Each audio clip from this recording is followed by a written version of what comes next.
moment. And it does say on my end that we're live. So, We're live. yeah, we are. Okay, there we go. Yeah, we are live on a Tuesday evening or afternoon or morning, depending on where you're tuning in from. Everybody, welcome. I am joined here on my channel by my brother from Inspiring Philosophy. If y'all have not been to his channel yet, you got to go over there. You got to subscribe. For our incredible super mods, do us a great favor and link his channel, please. Thrilled to be here. We're going to be talking about a topic I've never talked about on my channel before. But before I even dive in, brother, how have you been, my friend? Good. How about yourself? I've been well. Happy to be here with you. Talk about a topic that I know you have great proficiency in. In fact, you do a whole lot of great work over there in Inspiring Philosophy.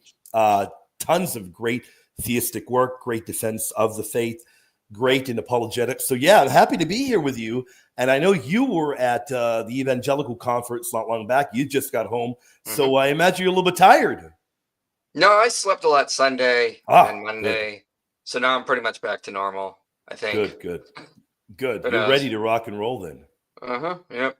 So now here's this scenario where modern day liberal academia tends to try and say, well, the Gospels are clearly not eyewitness accounts. They come much later.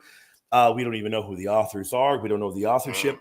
So it's an area where, I've spoken about this before in debates that I've had, but I've never done a show on this particular topic. And my audience are heavily Catholic, Orthodox. I've got Anglican, I've got Protestants, evangelical friends of mine that tune in. So it's a topic that is definitely going to really, really be very interesting to a lot of people. And just to run it by you, you've heard that as well, haven't you? The people will say, no, we don't even know who wrote the Gospels. They're anonymous. You've heard that probably a million times. Yeah. I mean, a few years ago, I saw so many atheist videos, and I watch probably more atheist videos than I watch Christian videos. And I decided I would do three big topics because I kept seeing them going around. One was the documentary hypothesis has shown the Torah is all just these composite sources. And so I did a 10-part series on that. So that's just nonsense. Then there was a claim Jesus was a failed apocalyptic prophet. He predicted the end of the world in the first century. So I did a series on that. And then the third one at the time was also the Gospels are not eyewitness accounts. We have no idea who wrote them. And I was like, I can do a good 9-10 video series on that. And I saved it for last. And as I was doing more research on it, I was like, I got to make more videos. Yeah. It's like originally I was going to do like one big video on Matthew, Mark, Luke, and John using internal evidence to show that each of them goes back to eyewitnesses. I thought it'd be like 30 minutes. And then I ended up doing like a really long video on Mark. I think it was like over 30 minutes. I did about a 27-minute video on Matthew, 39-minute video on Luke, and then like a 40-minute video on John. I kept coming across data, William. I kept coming across so much. I was like, wow, there's more than I thought. I got to keep making it. So the series is currently 14 videos long. I got one more I'm going to do, which will be early January. Yeah, there is a ton of data to support the reliability of the Gospels, and then they go back to eyewitness sources. Now, is there any way you can reveal to us what the topic will be for the early January one? Is that going to be? No, you can't yet. You can't reveal it yet. Not yet. No, I don't want to. Okay. I don't want to give it away. Yeah, all right. Well, that is good. That's good though, because the audience, they've got to stick around. They got to go and check it out over there. I am unaware, of course, from a solid Christian perspective. I'm unaware of anybody that has done as much voluminous work on this topic as you have, as in depth. So people got to go over there, and they've got to definitely check out the videos that you put forth over there. And early January, that is a great teaser there. You'll be coming out with something new. Now, I know that our audience here are going to really, really like hearing what you have to present, what you have to say, because we've got a lot of people, as I've said, Catholic, Orthodox, even our evangelical friends that tune in have a great interest in early church history. With that being said, they value what the early church fathers had to say. The early church fathers, you look at them attributing classical authorship to the gospel writers and clearly believing them to have been eyewitness accounts. So it's very important. And I think this is an area where you've done a lot of work, and you know that atheists love to attack the reliability of the gospels. You've debated the top ones out there. I can think of many of them that you've debated. And so you know very well that this is an area where they love to zero in on an attack. Isn't that right? Oh, yeah. Yeah, they love to make this claim. And a lot of times I just sort of assert it, without evidence. Well, the consensus of scholars says these don't go back to eyewitnesses. Therefore, that's true. And then you start to ask, what are their arguments? Yeah. And they start to quickly fall apart. You realize they've not really dealt with a lot of the data in favor of gospel reliability. Yeah. And it's quite interesting, honestly, how much data there is out there. There's so much that we can go into.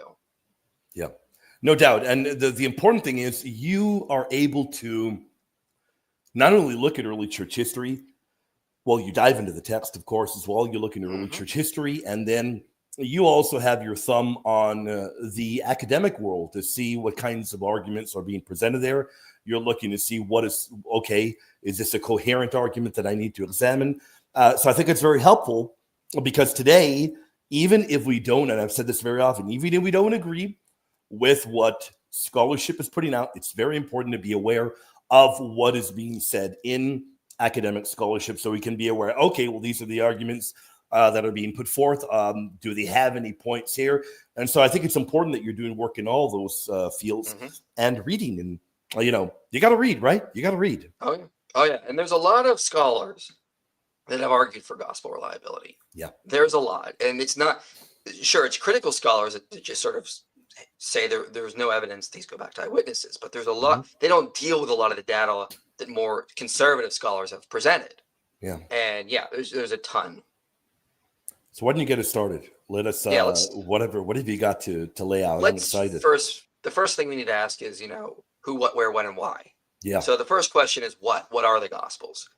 About 100 years ago, Rudolf Bultmann had sort of set the consensus. He said they were basically de novo Christian texts. They were accumulations of oral traditions or stories that have built up over time that eventually assembled into the Gospels. And so that was what people thought. They were like these unique Christian texts. Well, then along comes a scholar named Richard Burridge, and he writes a book, What Are the Gospels? And he points out they're not. These are Greco-Roman biographies of a pretty common genre in the ancient world. Plutarch's Lives. Yep. They're all Greco-Roman biographies. Suetonius's The 12 Caesars, there you go as well. So these are, he basically demonstrated this through various methods. Like he looked at gospel size, the structure, the amount of verbs attributed to the protagonist of the biography, and the verbs attributed not to. Looked at the type of prologues we see in Matthew, Mark, Luke, and John, and compared it to the prologues we find elsewhere.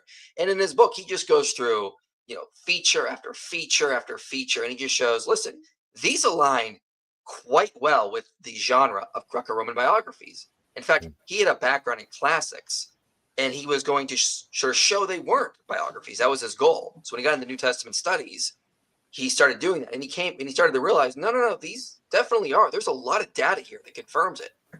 So when he came up with that book, he really took the scholarly community by storm, and it just has become the consensus. These are Greco-Roman biographies. Right. So that's the first step. And then people go, well, that doesn't mean they're accurate. Well, hold on. Recently, the scholar Craig Keener came out with a book called Christobiography. Yeah. And one of the things he pointed out is we have a lot of biographies from the ancient world. Some are fiction, for sure. Some are exaggerated. However, we have no examples of biographies written within the lifetime of the eyewitnesses of the person that are fictional. And the Gospels are definitely written within the lifetime of eyewitnesses. They're in the first century, especially Mark, which dates to as late as possible, 70 AD. You could write fictional biographies, but you would not do that until all the eyewitnesses have died out, at least the first generation of people. So if the Gospels are fictional biographies, they are in a category all by themselves. They would be completely unlike anything from the ancient world. But if we accept their Greco-Roman biographies and that they're written within the lifetime of eyewitnesses, that tells us they're in a genre that is aiming to preserve historical facts. They're aiming to get things right. Even if you don't think they got things right, that is their aim, to try their best to get to the facts, to get to what actually was said about this person. So that's the first very important point, is that we see, again, they're written within the first generation of people from Jesus, and they're in a genre that aims to preserve accurate information. If they were legends, they would not be written this way. They would be written more like legends of like Dionysus or Romulus, these kinds of things.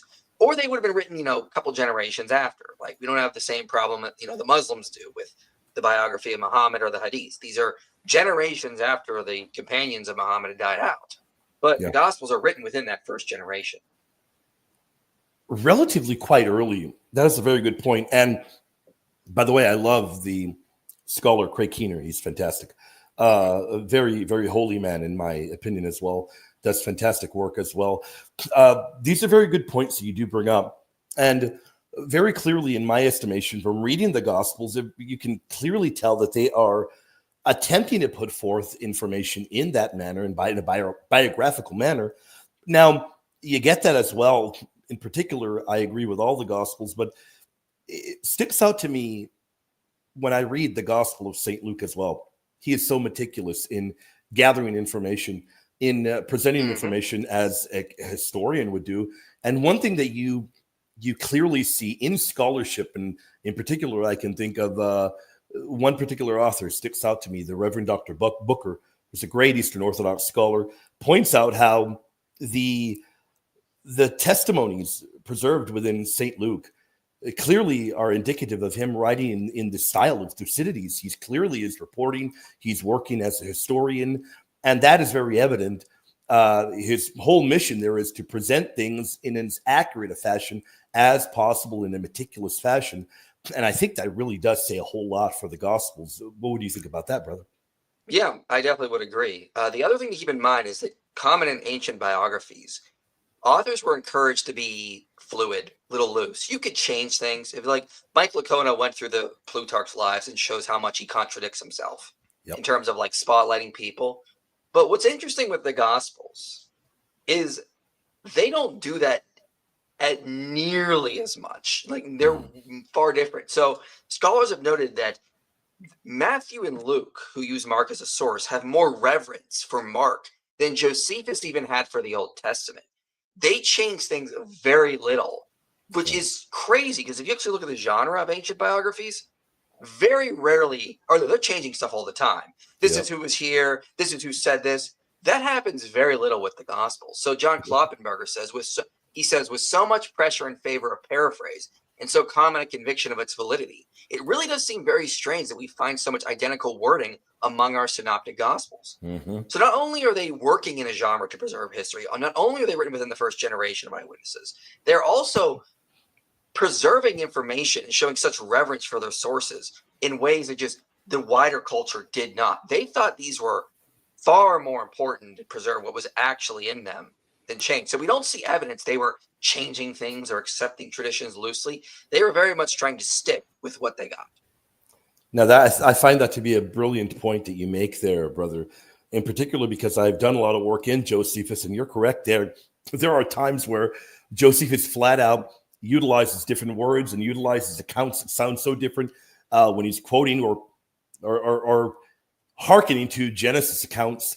I'm sure there are probably other examples in him, but I am at times just totally struck and blown away how you look at St. Luke or St. Mark, St. Matthew, and their heavy reliance on the Septuagint, word for word, very often, the Septuagint being the Greek translation of the Old Testament text. And they do it in a very meticulous fashion. And that's a very good example there, comparing Josephus, early Jewish historian, and then how incredibly meticulous the gospel authors are. That's a great point. And I think the audience are going to really, really appreciate that. But yes, you've noticed that as well. You've looked at that as well. Yeah, and so I mean, there's a lot of stuff like right then and there. When we just look at the genre of the Gospels and compare them to other Greco-Roman biographies, right then and then we realize we're not dealing with legends, myths, mimesis. We're dealing with people that were writing in a genre that aimed to preserve historical information, and they're trying so hard to stick woodenly to what has been handed down to them. If you believe in a Q source, that Mark and Luke are like using this source very woodenly, very strictly. They're not changing a lot. Same with Mark.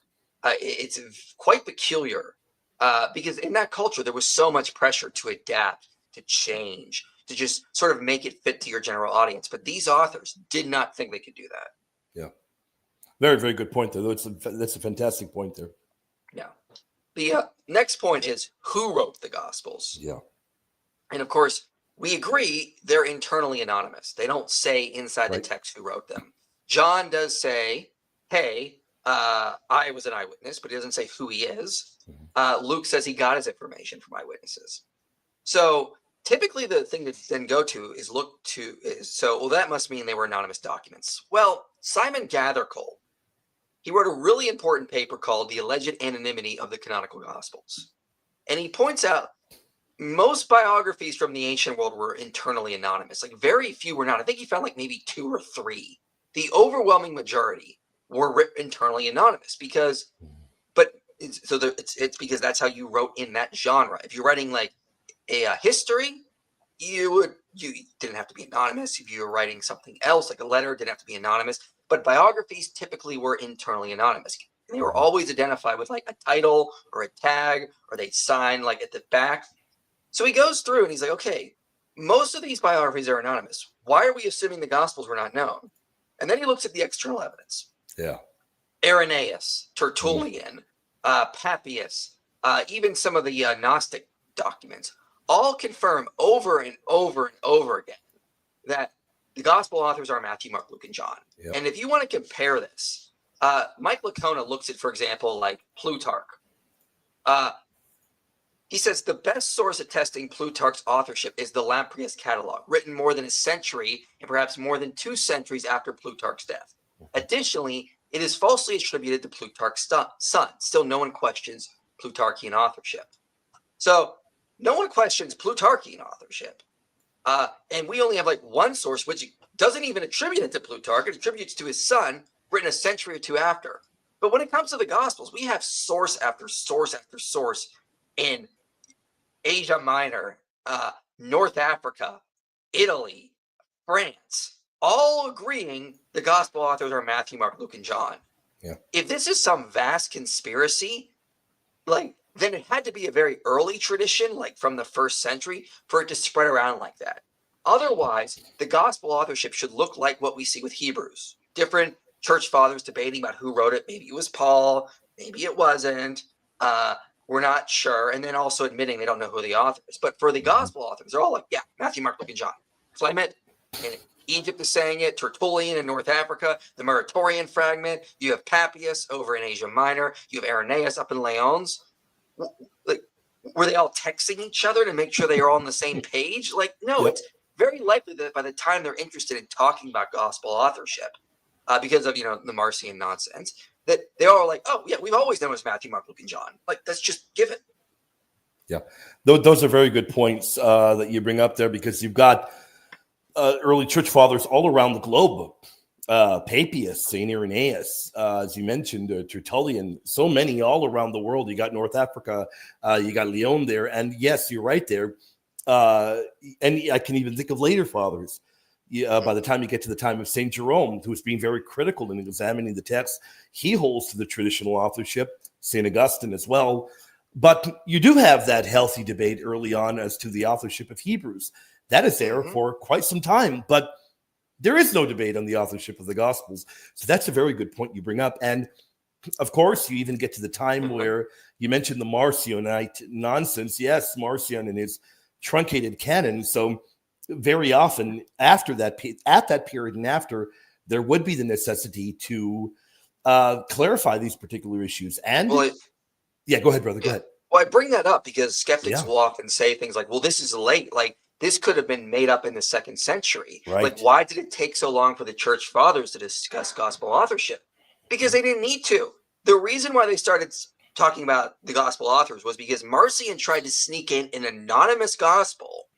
And so then Tertullian and Irenaeus are like, what are you doing with this anonymous gospel? We've only accepted the gospels that come from Matthew, Mark, Luke, and John. So, that's why they started talking about gospel authorship, because it was necessary. In Justin Martyr's day, he's writing mostly to non-Christians. They're not going to care. This is a church issue. It's an actual dispute about people who claim to be followers of Christ, because you have Marcion. You no longer have Justin writing to Jews or to the emperor. But even what's interesting is this actually works against the skeptic, because they'll bring up Justin Martyr. Well, Justin Martyr just calls them the Memoirs of the Apostles. Therefore, they were anonymous in his day. Funny story. Justin Martyr also says that in the Memoirs of Peter, So he mentions there's this document called this document he calls the Memoirs of Peter. And he says in the memoirs, Jesus changed the names of the sons of Zebedee to the sons of thunder. The only gospel that happens in is Mark. Yeah. Now, if they were anonymous in Justin Martyr's time, and then by the time you get to Irenaeus, they're like trying to invent authors, why did they attribute that to Peter?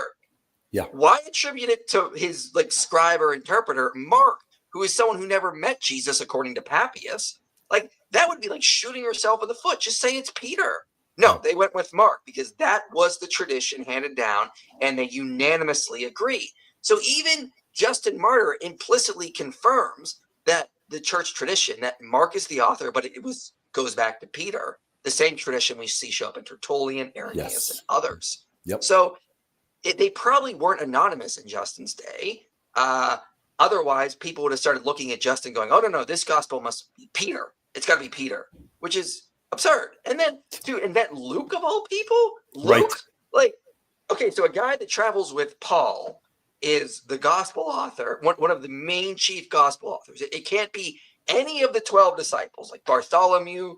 Like, why not go with Andrew? You have Philip. You've got much better cases. And this is what we see the Gnostics doing.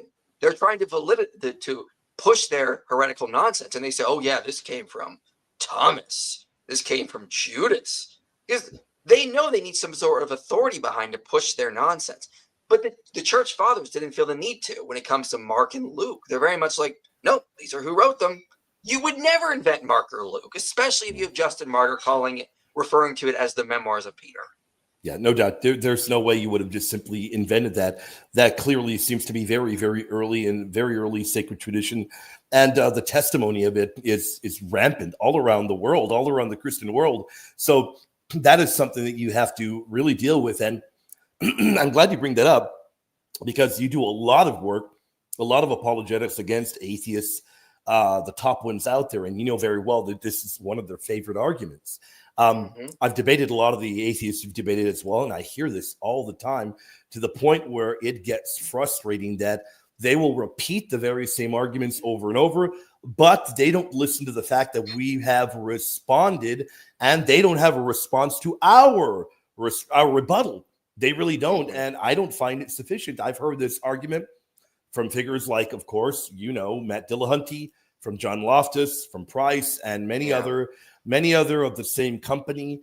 And they've been repeating it almost verbatim, if not definitely verbatim, for a very long time. We've answered it, and they're unable to deal with a very clear rebuttal. Yeah, I mean, I always say, how do you know Tacitus wrote the Annals? Right. Oh, well, every manuscript we have of it says Tacitus. Well, the same goes for the Gospels. And the first person to say that Tacitus wrote the Annals is St. Jerome, which is hundreds of years. That's far better than Irenaeus and Papias talking about the gospel authorship much earlier on. So this is like ridiculous. Like it's a double standard when it comes to non-Christian texts. Oh yeah, we'll just trust those because all the manuscripts say Plutarch or say Tacitus, but we can't trust all of these saying Mark, Matthew, Luke, John. It's absurd. Yeah. Definitely 100% absurd and a logical absurd, and really not dealing with the evidence that's being put forth there, because we haven't even gotten into the incredible manuscript evidence that really undoes them as well. But I simply cannot see them dealing with these arguments cogently at all. Well, let's talk about internally. Yes. How do we know the Gospels are reliable? So have you read Richard Bauckham's book, Jesus and the Eyewitnesses? Oh, yeah. Oh, yeah. You remember this section he does on names? He talks about names in the Gospels. So he did this argument. He's like, if you go through Tao Elan's database of names from the first century, and you compare it to the names in the Gospels, they seem to line up quite well. Like the most popular names are like Simon and Judas, and they're the most popular names in the Gospels. And like unpopular names like Zacchaeus show up relatively rare. So you seem to have a pretty general pattern. Well, paper came out about a year ago and said, well, this is all nonsense. These two atheists they published, and they really went after Bauckham and said he's got it all wrong. Well, while I was working on my gospel reliability series, I got an email from a scholar named Luke Vandewey, and this is providence because I'm working on this series and this paper's coming out just at the right time. And they say we're going to respond to that paper, and we're not only going to strengthen Bauckham's argument, we're going to fix some of his errors, but we're also going to put this in a mathematical formula, the names in the Gospels. So I want to share my screen here. Definitely, yeah. Just to show what they were doing here. So they did something called a goodness to fit test, and they wanted to actually put numbers on the naming ratio in the Gospels, but they also wanted to see if their theory was falsifiable. So this is the chart. Now, in the first column, you see Elan 1 and Elan 3. Okay, Yeah.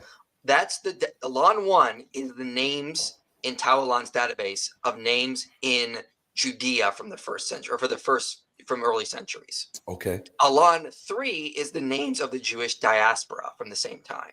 Okay, so these are the different ones.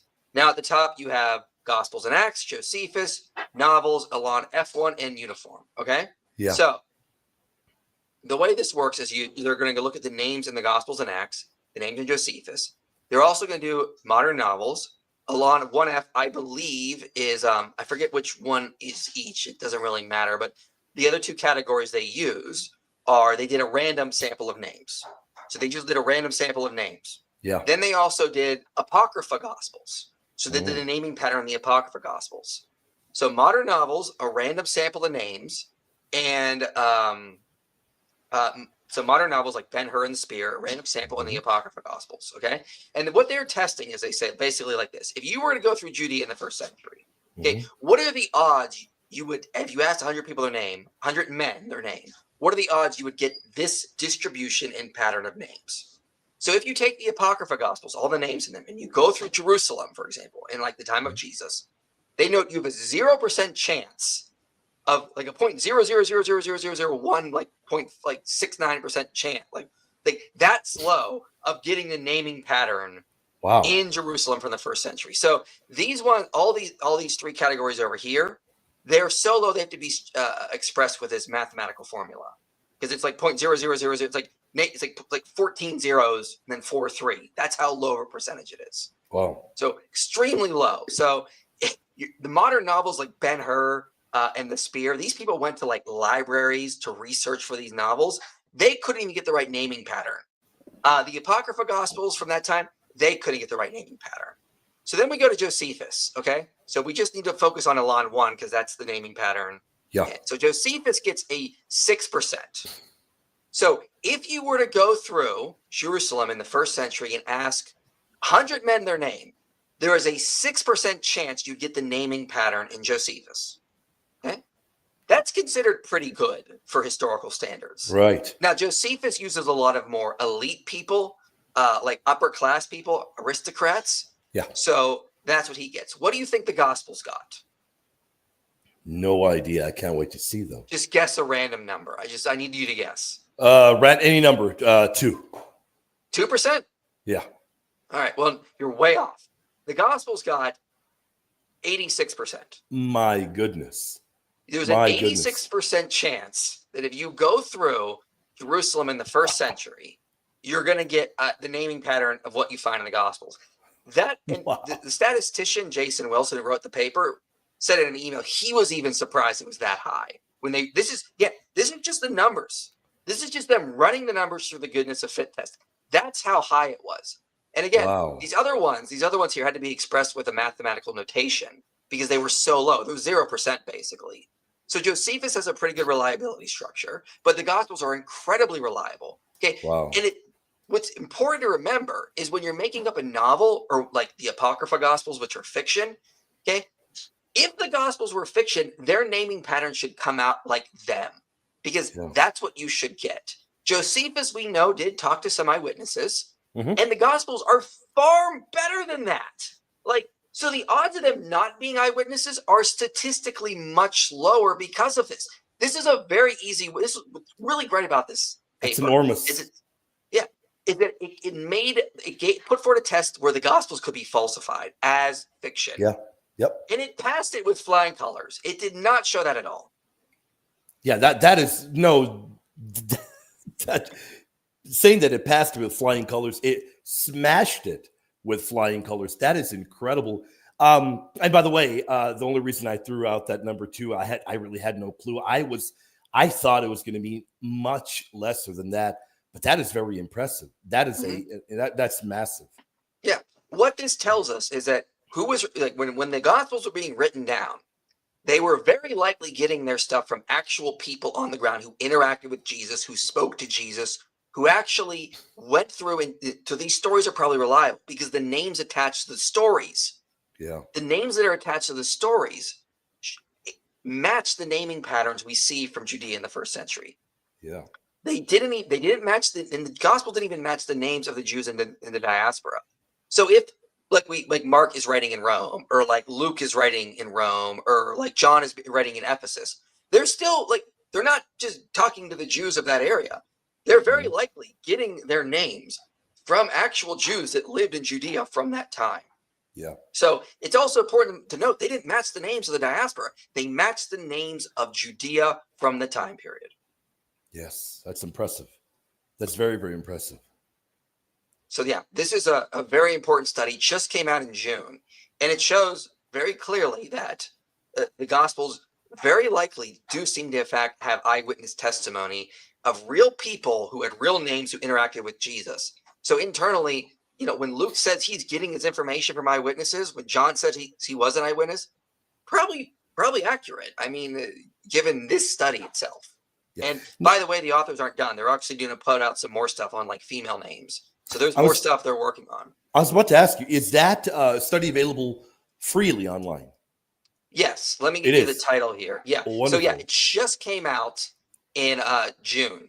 Okay. So yeah, they wrote to me a couple months ago and said, hey, we have this important study coming out. We think it's going to be very important. It will, so they said they want to do a video on it as it comes out to promote the study. And so the study authors are Luke Vandeweghe. Luke Vandeweghe has written some very important books on the reliability of Luke, like Living Footnotes on the Gospel of Luke and the Historical Tell. And the other author is a statistician, Jason Wilson. So Vandeweghe is the scholar. He worked with the statistician to actually make sure this was reliable. And the name of the study is Why Name Popularity is a Good Test of Historicity, a Goodness of Fit Test Analysis on Names in the Gospels and Acts. So that's one thing I forgot to mention. It's not just the names in the Gospels. They included Acts in there as well. Wonderful. That truly is incredible. Now, one other thing that I think is important, and you brought it up earlier, and you've alluded to it before many times, is you can look all throughout early church history, and the consistency on those four Gospels being attributed to the authors that they are attributed to classically is found all throughout the centuries. And I think that consistency is so important because you never have an apocryphal gospel included in any of the liturgical churches.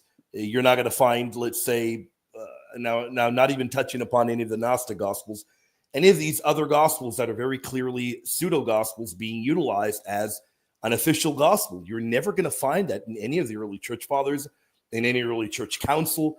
That just doesn't exist. And I think that really does speak to the incredible veracity of not only these gospels being reliable with what they've got in internally within them, the testimony, but also to the authorship of them. I think that really does speak volumes. Yeah, and so you have again, they're working in a genre that aims to preserve historical information, and they're doing it far better than their counterparts of that world. We have unanimous attestation to it being Matthew, Mark, Luke, and John. It meets things like criterion of embarrassment. It meets things like multiple attestation. In fact, unanimous attestation.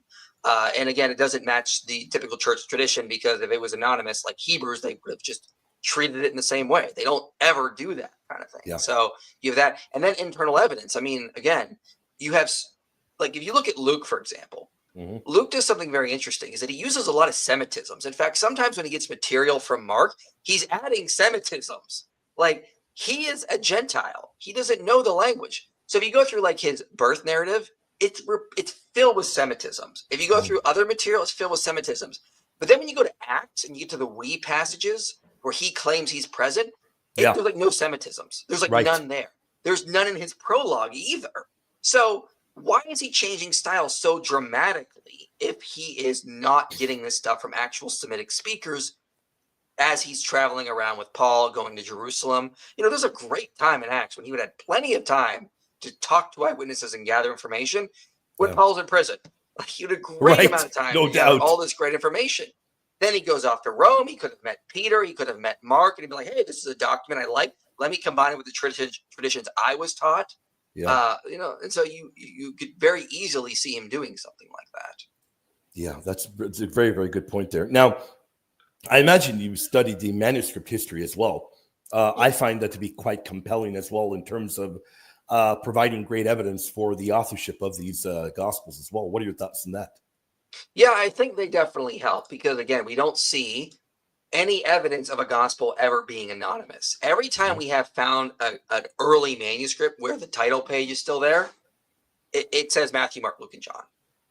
Every single time. Sometimes we'll Yeah. find like a page, like P1, like what is it, P152 or P52, I believe. It's like the earliest indication of John is like the size of like a credit card. It's like Right. that obviously doesn't have the title attached because we had just this tiny little bit left. But I mean, like anytime we find an early manuscript with a title, it always is Matthew, Mark, Luke, and John. Yes. And that's the same with the writings of Tacitus or Plutarch or Suetonius. It's the same thing. No one doubts the authorship of those. Why did we do it with the Gospels? That is a great point that you bring up there because that is a point that I have brought up many times in dialoguing with atheists. It's a point I brought up, I recall, in my debate against John Loftus. And my goodness, his response to that was a shocking one. And I say that because I know John Loftus says that he's a personal friend of mine. And to this day, I tell him I'm shocked at his terrible response. He responded just like you said right now. Well, what about P52 or I think 52, right? 55. Oh, what about this one? That is the earliest one. And that doesn't attribute the authorship to anyone. Come on. We are clearly talking about early manuscripts that have extant titles. That is a terrible attempt to debunk what we're trying to say. And I think that really shows you, number one, either they're out of touch with our argument, or number two, they're being dishonest. I think at times, brother, it's a little bit of both. yeah, it's insane. Yeah, I mean, there's so much actually internal evidence that supports the church tradition. Oh yeah. Now, let's say if we didn't have the church traditions, could we say they're Matthew, Mark, Luke, and John from internal evidence? I don't think so. But again, church tradition is important, and a lot of the actual internal evidence confirms church tradition. So the church tradition for Mark. This is supposedly the interpreter or writer for Peter, right? Okay, so we should expect Mark to basically be spotlighting Peter in ways the other gospels don't. And that's what we find. Peter comes up so much in the Gospel of Mark. So, for example, in Mark 10:28, we find him speaking on behalf of the entire group of the disciples. And then in Mark 14:37, he's being addressed in place of the whole group. And then in Mark 11:21-22, we find a combination of both. Peter's perspective is given more detail in comparison to the other disciples. In like Mark 8:27-33, 9:5-6, 14:27-30. Peter's motives are disclosed to the reader in Mark 9:5-6, something Mark could only know if he was getting his information from Peter. Mark is physically removed from the other disciples, and the story is told apart from him in places like Mark 54-72. Peter's understanding or having a misunderstanding of the narrative often sets the tone for the gospel. Peter makes, these constantly it's being told from Peter's perspective. And like even at the end, like what do the angels tell the women? Go tell the disciples and Peter. Why does Peter have to be singled out? Well, it's very likely that Mark wants to do that to remind his readers, this is my source. It is Peter. And there was an atheist. His name was Maurice Casey. He wrote a book called The Aramaic Sources of the Gospel of Mark. And he notes there's various places in Mark where the Greek is strange and it makes more sense as like an Aramaic. And so what he concludes at the end of his book, he concludes Mark had to get his information from an early source, an early Aramaic source that had to come from a member of the 12. Wow. So he's an atheist admitting this. So you have all this early data. James Crossley even wrote a book agreeing with Casey on this. Yeah. So you have all this data confirming that the church tradition, that Mark's source is Peter. Yep. Whatever happened to James Crossley? I don't know. I wonder. I've dialogued with him multiple times in the past. I wonder if he's still doing work out there. But I recall the last time I dialogued with him, shockingly, I had him on a show, and he said that he now preferred to not be referred to as an atheist, but rather as an agnostic. So, hey, maybe that's a way in the right direction there. That's good. Yeah, that's great. Yeah, no doubt about that. So the other thing that we hear very often is people that attempt to attack these gospel authors, they will say, well, either which way, these are incredibly late. And we've got some scholars that date them to an insanely late period. For instance, I think, he's a friend of mine. I know him personally, but I think Dr. Price is way out there in terms of dating these gospels, way out there. And I've told him on the air, I know him personally. I think he's a friend. He dates them to an insanely late period. I'm sure you've heard that. Do you think the evidence in scholarship favors an earlier dating? What are your thoughts on that? Oh, for sure. Like the main argument people use is that Mark is 70 AD. Well, why? Because he talks about the destruction of the temple. So it's got to be around that time. Okay, but Daniel mentions the destruction of the temple. Does that mean we should date it to then? And a lot of scholars have actually, like Michael Patrick Barber recently wrote a book on this. I think it's Jesus in the Temple. He knows, like, we have so much evidence for people predicting the destruction of the temple. Why couldn't Jesus have done the same thing? No doubt. And like, so it's a ridiculous argument. There's no reason to date Mark that late. There's no reason. In fact, there was an early scholar named Adolf von Harnack. Who was convinced that like these were late, and then he started studying the evidence in Acts, and he was like, you know what, these got to be earlier. So he was focusing on Acts, and he noticed something interesting. Towards the end of Acts, what do you see? You have this immense buildup to Paul has got to go to Rome, and he's got to stand before Caesar. An angel comes and says, this is going to happen. If Luke is writing Acts decades after this, why didn't he include that? What happened to? And if he's making things up, he could have just wrote that in there. Instead, what happens at the end of Acts is Paul gets to Rome. He's not even the first person to bring the gospel to Rome. We don't hear about his death. We don't hear about the death of James or Peter or the Christian persecution. It's just Paul kind of hung out there for a couple years. And then that's it. Like, this is really bad writing if you're writing fiction, because you've built up all this foreshadowing. Chapters building up that Paul's going to go to Rome. He's going to stand before Caesar. He's going to get to present the gospel to the big head honcho, the man on top. And then it doesn't happen. So von Harnack and then A.T. Robinson, who's a very liberal scholar, doesn't even think God existed, both agreed this has got to be when Acts was written and completed and sent off around 62 AD or so, 62, 63. Because it just ends so awkwardly. Even John Chrysostom was confused by this ending. And he's like, it doesn't make sense. Okay, well, it's probably because it was done. Now, if Acts was done in around 63, 64 AD, maybe at the latest, that means Luke had to be completed first, because Acts opens by saying this is the second book. And we know Luke was using Mark as a source. So that means Mark has to be earlier. So, I mean, like, you basically have to put at least Mark, Luke, and Acts to before 64 AD or so. And so that puts them much earlier. And again, definitely within the lifetime of these eyewitnesses. I am curious, and I don't know if you've ever really even studied the issue. Maybe if you haven't, you can simply say, well, William, I really haven't dug into that much. Do you think that the author of the Gospel of St. John, and you know where I'm going, is the same author of the Apocalypse? Yeah, that's an interesting argument. There were church fathers that disagreed with that. Right. And so I forget the name of the church father. He put out a very big argument that it could not be the same author based on differences. I don't really care. I think they were both written by John. Maybe one was John the son of Zebedee. Maybe one was John the elder. It's very possible. John was a very common name back then. Johann. So I mean, like, it's like, I don't know. I've never. Yeah, really, I don't think it's faith breaking at all. I'm just curious what you think. Yeah, no doubt at all. I don't think it's faith breaking at all. I do have a friend. His name is Chip Bennett. He did a whole series on his channel, actually arguing that John and Revelation make a chiastic structure. So whoever wrote both of them is actually doing it on purpose to show that it's the same author. There's an argument in favor of it being the same author. But I'm not sure where I land on that. Yeah, I've seen that as well. And I thought that was very, very interesting. And then there are particular Greek words that you find utilized in the gospel that are utilized there in the Apocalypse. I agree with you 100%. I think at the end of the day, look, like the letter to the Hebrews, it's canonical scripture. It's the word of God. We're not arguing there. I just think it's a fun thing to dialogue and talk about in a healthy way. And at the end of the day, if I'm talking with a brother and he says, no, I think it's a different John, hey, okay. I really don't have any issue if he comes to that conclusion. we know that it's a canonical book either which way, the Apocalypse and the Gospel of St. John. But I think that's an interesting discussion to be had.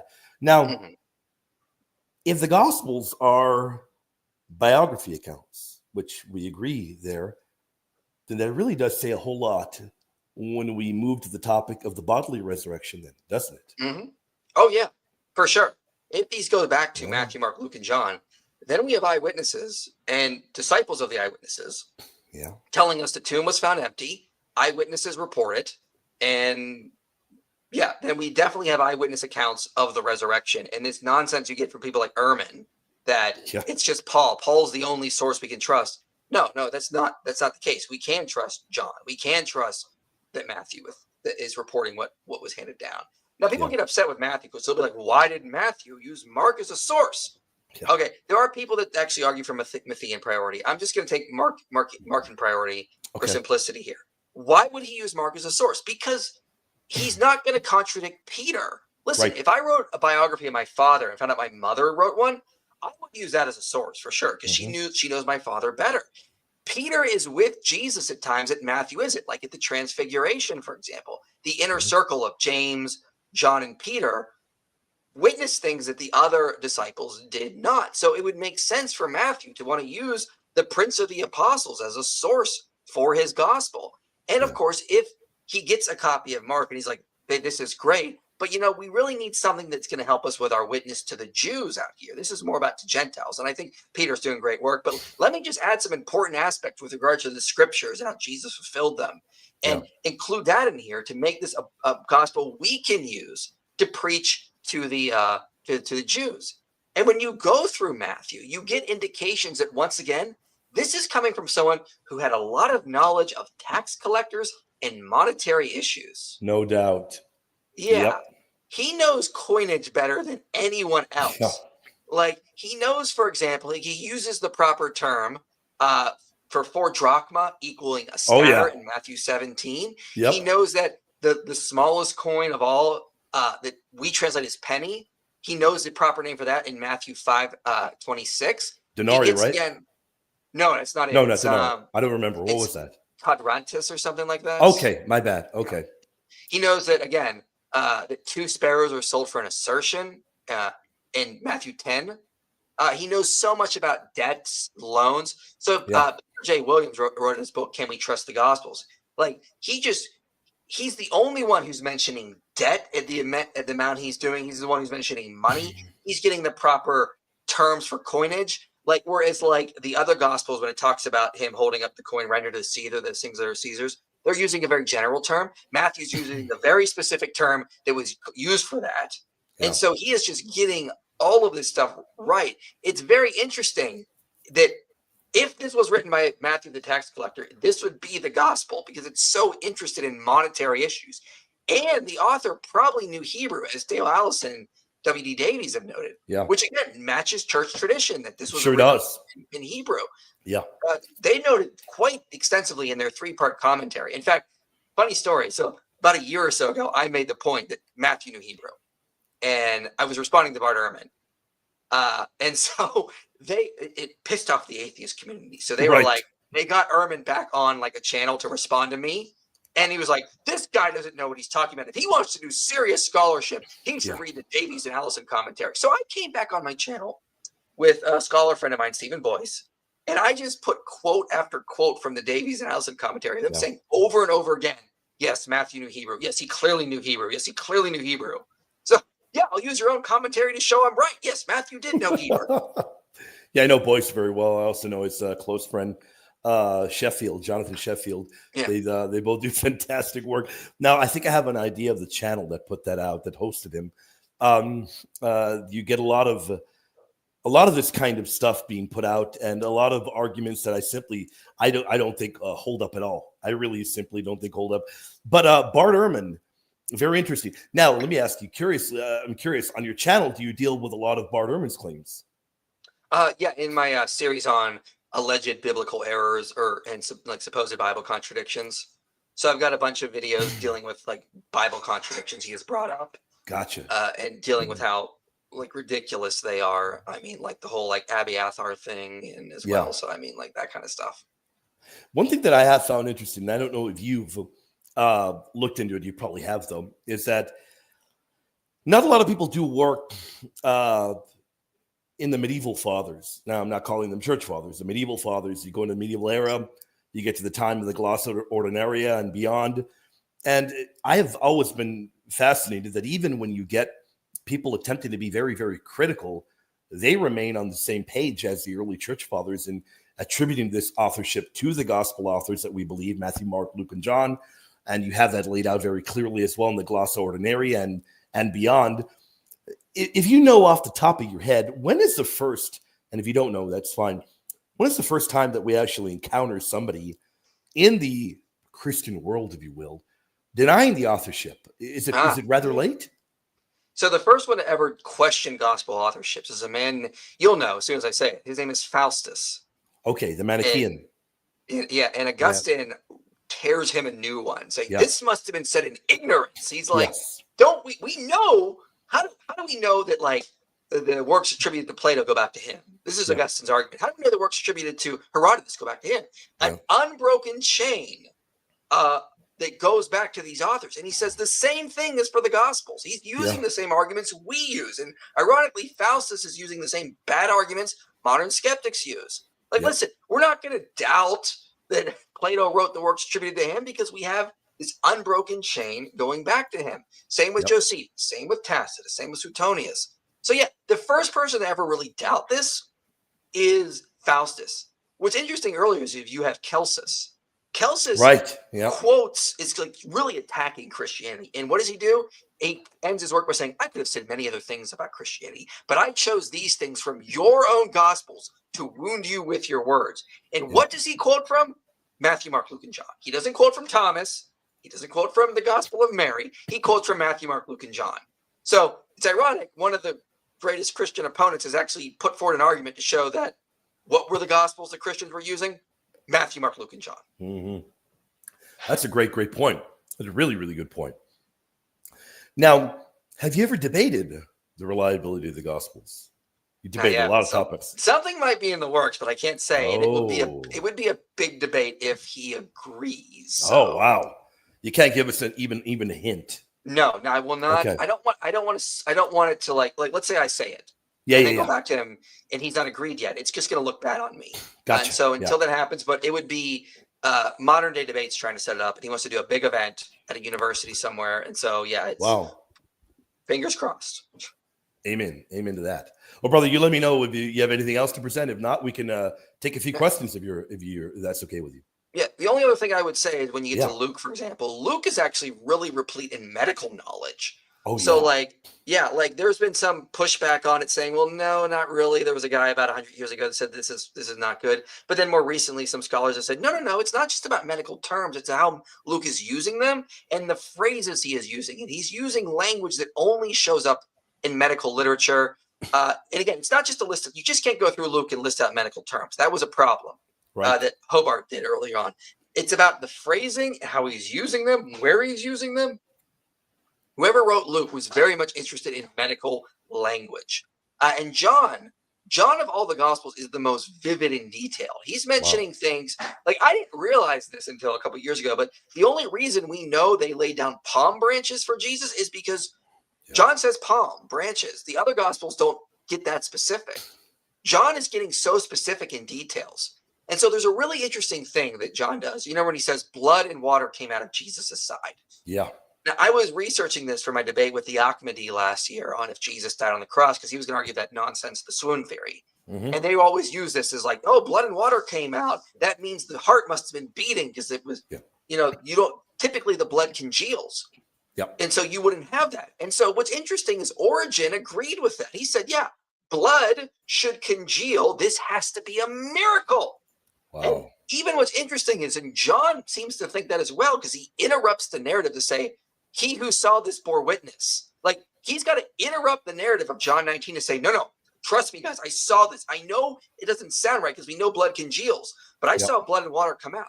Well, modern medical research has found that if a person goes through severe beatings and they're suffering from shock, that actually prevents the blood from clotting and congealing. So if you have someone who's been severely beaten and they have lost a lot of blood and they're experiencing shock, blood will pour out of them. Right. So this is, but again, according to the ancient authors, they thought this was a miracle. Modern medical research has confirmed this would just be a natural result. So this is probably not something John made up. It's probably something he witnessed. And again, Right. he felt the need to go, I got to stop the narrative just to tell you guys, trust me, I know it sounds crazy, but I saw it. And so modern medical research has also supported that aspect of the testimony. And so I go through to my video on John and Eyewitness. I go through a couple books that have just listed fact after fact after fact that John gets right. And that's why that video ended up being like 40 some minutes long. Because I'm just going through, let's go through John 1, let's go through John 2, let's go through John 3, just list all the facts. John is getting detail after detail right to just show overwhelmingly this guy definitely is an eyewitness. And if he wasn't, he wouldn't get this amount of details right. And when you have this cumulative case of details, I mean, I don't know what you can say. It's very hard to deny this is going back to a reliable eyewitness. I think that's a very good point you bring up. There's many instances like that. I think of locations that today archaeologists say are rather obscure, like Bethesda, which, as we know, archaeology has confirmed later on. But these are very interesting things as well, that you can tell that these are eyewitnesses as they are, they're providing things that would be knowledge of a local, somebody that is there, somebody that is aware of what is going on, somebody aware of the area. The details that maybe would seem trivial to others, but they are very specific details for the authors. I think that really does stick out, shows us that they really, really are eyewitness accounts. I mean, to me, that there's so many examples. I'm trying to think, certain locations that they bring forth, and the early church very clearly agrees with this as well. I think of Luke as well. Just every time Luke lays out that, particularly in Luke 1:2-3, just as they were handed down to us by those who from the beginning were eyewitnesses and servants of the word, I too decided to write an orderly account. I mean, everything really does indicate that these individuals are basing this on eyewitness testimony. You mentioned this earlier, the Gospel of St. John. This is a great point that you bring up in John 21:24, where he says, this is a disciple who is testifying to these things and has written them, and we know that his testimony is true.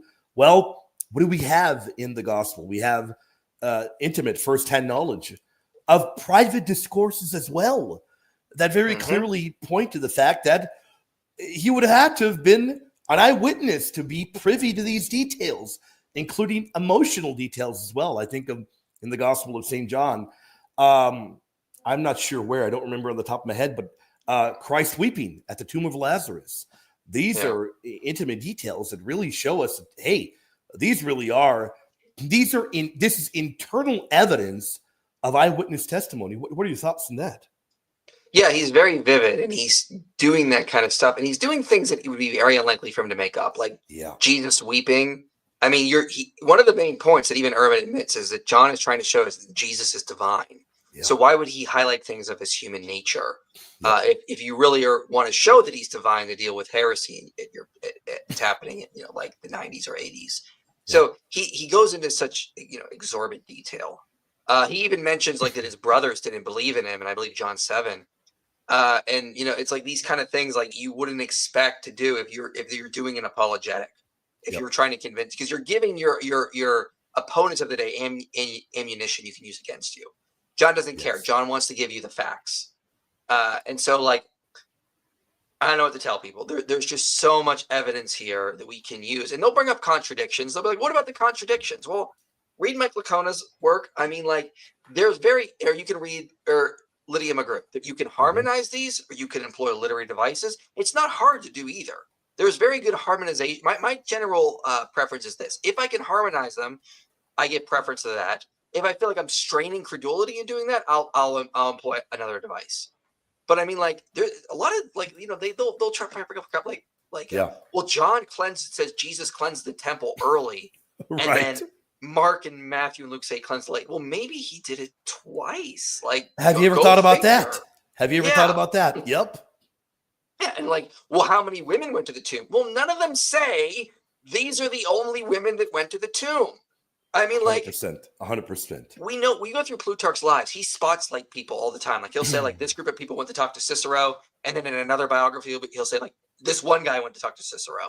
Yeah. Okay, well, it's the same author, but he's spotlighting based on the needs of that biography. The gospel authors do similar things. They're going to spotlight women, and they're going to spotlight people. It's not complicated. Yeah, the so-called contradictions really aren't good. They really aren't good. They don't hold up when you examine them, when you look at the text. And I can think of the very same kinds of arguments put forth by Dan Barker. Go figure. Dan Barker trying to claim that there are so many contradictions. I've debated Dan Barker a number of times, and I remember the last time I debated him when he claims that there are contradictions in the book of Acts itself, and I challenged him on the very Greek of the text. Dan Barker refused to admit that, hey, he could be wrong. This is where we're at today, where skeptics, atheists, non-believers, they are rather dogmatic that the Gospels have got to be filled with errors, and they allow no room. Go ahead, brother. Let me put up one more slide here. Definitely. Because I think this is just an important point when you're looking at gospel reliability. I think this is an important. Actually, I'm in the wrong video. Why don't we go to the questions, and I'll pull this up here. All right, you got it. You got it, definitely, brother. Let me say thank you to Ralph earlier. Thank you for that super chat. God bless you, Ralph. Jesus Lord asked, during a debate with Ehrman, Dan Wallace said the Gospels were oral tradition written much later. How do we know that they were not changed early on? Says the Gospel. How do we know they're not changed early on? Well, okay, so the question is how late?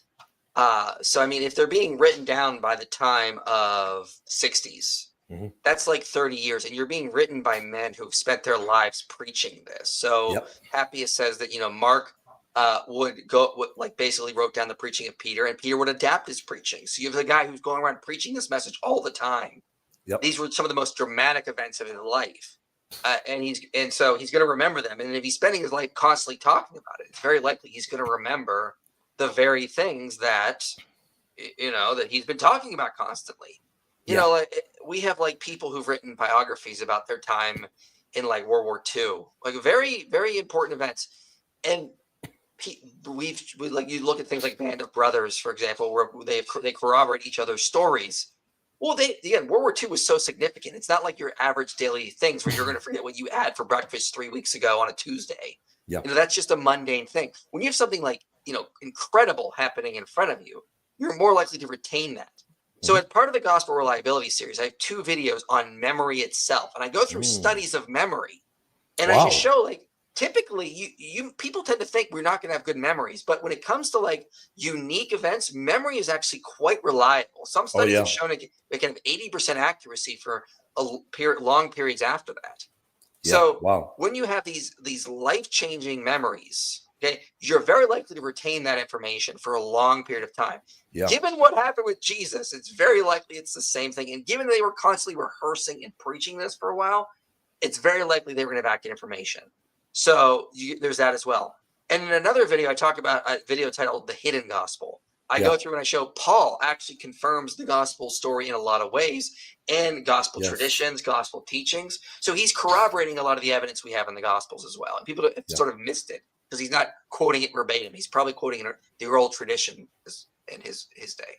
Yeah, and there's nothing wrong with that. A very good point that you bring up there. Nothing wrong with him quoting an oral tradition. Very clearly, he relies on oral traditions various times in his writings. Now, I'm sure you probably know him as well. I'm friends with Dan Wallace. I can tell you, Dan Wallace believes that the Gospels are reliable, and he does believe that the oral tradition is reliable. And I know because I've had Dan Wallace on my show before. He will tell you, look, we can look at manuscripts, and we're never going to find variants that we would call gospel-breaking variants. You're not going to find that. So, no, they were not changed early on. So Dan Wallace himself, I've heard that debate, and Dan Wallace would not argue that by virtue of them having been written later, that they are then now no longer reliable. By the way, he's made that claim before, and Dr. Shabir Ali has tried to distort that claim that he's made, and Dan Wallace has come back and said, no, I do not think that because they were written later, that they then will not be or are not reliable, and I don't think that they were changed in any gospel-breaking kind of way, or really in any way at all. Mm-hmm. Yeah. I see you've added a slide there. Let me go ahead. Yeah, I want to bring this up in relation to contradictions here. So Definitely, this comes from Paul Anderson's book on John. And people bring up, well, look at all the Bible contradictions, but look at all the things that the four Gospels agree on. Mm-hmm. Like, this is a ton of data here. They agree on so much with regards to Jesus' life. If contradictions are enough to show that, look, you can have women at the tomb, Jesus appearing to women, this kind of stuff. Yeah. If contradictions show us that this can't be reliable, should all this show us that at least this part of the story is all reliable? The arrest of Jesus, the empty tomb, the women finding the tomb empty. I mean, like, they get all these details right. If you're going to bring up contradictions and you're going to say that's enough to debunk that part of the story, which I don't agree, why is that not a double-edged sword? Why don't you apply it the other way? Does not the multiple attestation of all these details in all four Gospels, all of them agreeing on these things, point to the idea that these things really did happen when it comes to Jesus? Yeah. That's fantastic. That's awesome there. Look at all those details there. Yeah. Paul Anderson's book. And it's a great book. It was stuff like that I think people overlook, and they don't see the big picture. They're missing the forest for the trees. Yeah. So we've got, let me see what other question we have here. I don't know if you have an opinion on this one, and if you don't, we can. What do you think of Baucham's theory that John, the beloved disciple, was not John, son of Zebedee, he meant to say, but a different John, perhaps based in Jerusalem? So he argues that it was someone named John the Elder, who was not John the son of Zebedee. He was someone based in Jerusalem and was still an eyewitness. So he argues he was an eyewitness, and he points out a lot of the earliest writers don't actually say John the son of Zebedee. Right. However, we have to remember Eusebius does say it is John the son of Zebedee, and he does say that the attestation is unanimous. So Eusebius had access to like Papias and other documents, so maybe there was more going on there. Another interesting theory is put forward by Luke Vandewey, that it was John Mark who is the author of John. He talks about this in an appendix of his book, Living Footnotes on the Gospel of Luke, that maybe it was John Mark, and John, they stayed in John Mark's house. Maybe John Mark was like a teen at the time. I honestly am not really that picky about this. I don't think it matters. I think if it's John Mark, John the Elder, John the son of Zebedee, it's still John the eyewitness at the end of the day. And maybe Ali Dawah was right. It was John the presbyter, is what he said. He said the presbyter. So there's a guy who shows up in my comment section. Somebody goes, John the presbyter. And so, it was John the presbyter. Now that's all I think about every time I hear him talk. But the presbyter. If you want a good case for John the son of Zebedee, Lydia McGrew's book, The Eye of the Beholder, I believe is the name of that book. She's great. There's a lot of, honestly, I think there are good cases for all three. I don't think it's that important. I think at the end of the day, this was John the eyewitness. I think if you're going to look at Eusebius, I think the external evidence is going to point us at least to John the son of Zebedee. Right. But Luke Vandewey does make a very interesting case for John Mark. I don't know. At the end of the day, it's John the eyewitness. I'm with you 100%. I don't think it really would affect our faith negatively in any way if it was a different one at all. I'm with you there 100%. But why didn't Matthew or Luke say they copied Mark? That's not what you do in a biography. In a biography, you're not going to sit here and list all of your methods in terms of what you're going to use. You're just trying to get to the information. Luke gives us a base prologue. Listen, I consulted with eyewitnesses. Yeah. I talked to them to make sure my facts were straight. So you do have that implication early on. But the point of the biography is to tell the story of the person you're writing about, not to sit here and go, how's here I got here? Here's this source. Here's that source. Yeah. That would be employed more in like history, for example, but not in a biography. So they're sticking within that genre. They're not going to go into that kind of detail. And so, to them, it wasn't that important. The important thing was getting the information out about Jesus. Absolutely. Very good point there. That's a great point there. And that you bring up another solid one there, that it's really not how biographies are written. It really isn't how they're written. Now, Yeah, go yeah, ahead. you'd make Go a ahead. quick comment in the ancient world, like, "Yeah, I got this from you could do that. Some didn't. You'd be like, "Yeah, I got this from eyewitnesses, so you know this is reliable." Bam, let's get into it. You're not going to spend too much time. Now, again, if you're writing a history, that's different. You could spend more time on that kind of stuff. And Yeah. but some didn't. Like compare like uh Thucydides or Polybius or Herodotus. Sure. You're going to get Right. variation in terms of the way that works. Yeah. Yeah. No doubt about that. Now, the most controversial question of 2024. Will or would IP, Michael Jones, pray a Hail Mary before the show ends? God bless you, William. What are your thoughts on that? I mean, if William wants to, we can do that. I'm fine with Yeah. it. I mean, Why like, not? Why not? why not? Why not praise the Queen of Heaven? There's nothing wrong with that. We're not Yeah. worshiping her, though. Just Of keep that in course mind. not. Yeah, no Christian would be worshiping Holy Mary. Yeah, great point there. By the way, Albert, thank you for that super chat. Thank you very much for that. Love both of you guys. What are you guys' views on the Marian apparitions? Do you guys think any of them help the case of Christianity as evidence? Let me tackle that first, and I'll let you, if you have any thoughts on them. Jimmy H., when it comes to Marian apparitions, the goal of every single one is to draw people closer to Christ. Always the goal. In fact, the earliest Marian apparition that we have got recorded, that of Gregory the Wonder Worker, is to draw people closer to the Trinity. So the ones that I have studied, I do think that they're great because they are calling people to Christ, calling people to repentance. So in that case, yes. Now, I am not an expert in every Marian apparition by any means at all. I've done a little bit of work there. I've done a lot in the early church on Marian apparitions, but modern day ones, I've not done a whole lot of work. But my thoughts, you can know that it's a valid one. Number one, if it's calling people to definitely true repentance and to Christ, her son. That has always been Mary's goal. That was her goal in the Gospels as well. So yeah, those are my thoughts. Do you have anything to add to that, brother? Yeah, I've not studied them that in depth, and Yeah. it's not been that important to me because my faith is based on Christ and the resurrection. So I don't think I've never really had too much of a need to study other miracles because I'm like, we got the resurrection, we're in, baby. And so I've not. I mean, I'd like Yeah. to maybe in the future. It just hasn't come up. Right. Yeah. Hasn't come up. And you're 100% right there. We've got the bodily resurrection of Jesus Christ. And we know that we've got rock solid information and evidence for that. Thank you for the super chat. I don't know what he meant by that.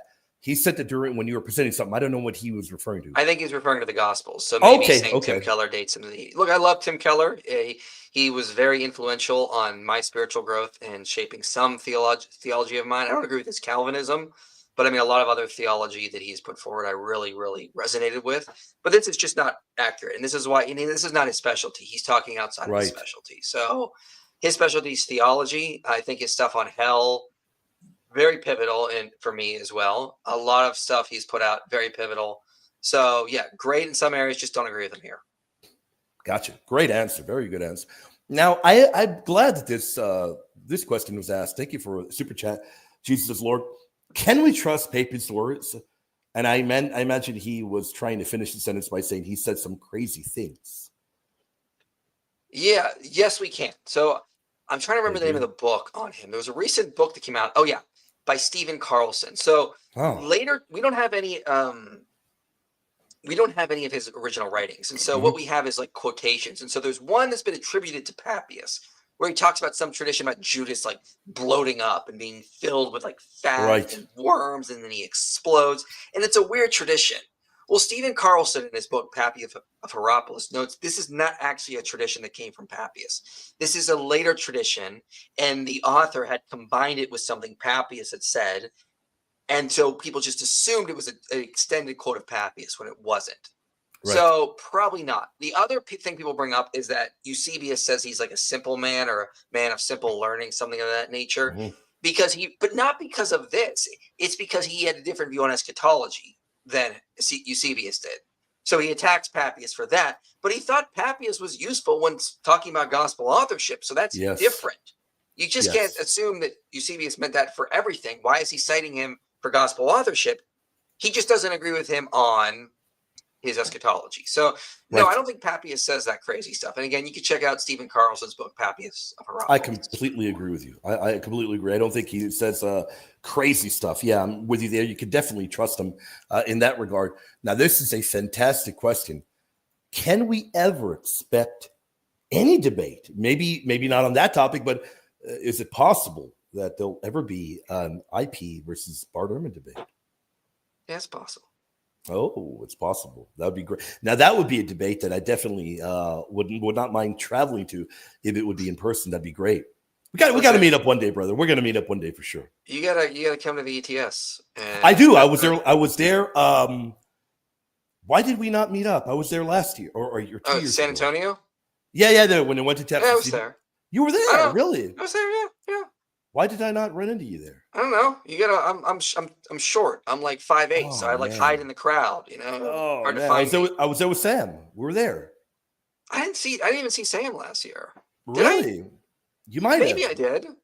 I saw Sam a lot this year, but like I don't know. Last year it was in that plaza with all the escalators. You remember that? Right, I remember. And it was like, oh, this is exhausting. It was great though. That was great though. It was a great event. Where is it going to be next year?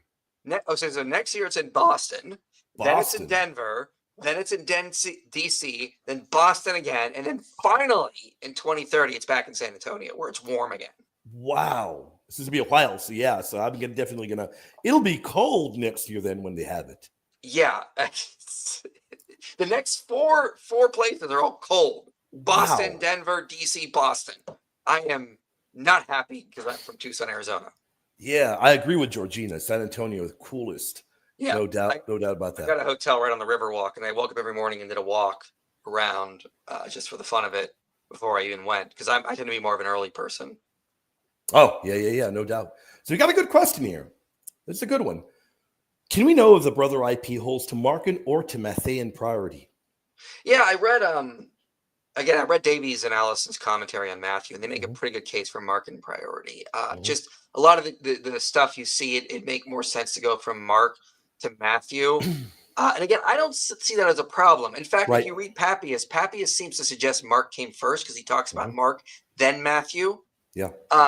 And again, I don't see that as a problem because again, if Matthew's getting something from Peter, yeah, we should incorporate this because we are one body, we are one church. Let me use what Peter has and let me just add to this from what I know so that we can preach to the Jews better. So I think this is what you would expect in a collectivist culture for him to do this kind of thing. Yeah, no doubt. And to be quite honest with you, either which way you go, I don't see a problem, at all.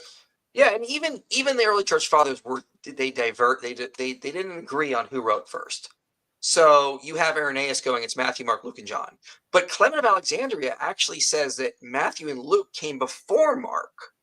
So they weren't entirely sure of the order. They got some details wrong, but you know what they agreed on despite that? The authors were Matthew, Mark, Luke, and John. 100%. That makes their testimony even better because they're not just telling you the same story. They're getting the order wrong. They disagree about where each one was written, when each was written, but they still agree on the who. If you were a detective interviewing witnesses of a murder and everyone is like, yeah, it was a guy in a red hat. And someone is like, no, he was a blue hat. And someone's like, no, he wasn't wearing any hat. But everyone agrees it was a white guy with a mustache. It was at least a white guy with a mustache, even though you're not sure about the hat. 100%. No, without a doubt. That's a great point there. Well, if you have anything else on your mind, brother, definitely share it. If not, we can, I'd like to give you time to plug in anything you may be working on.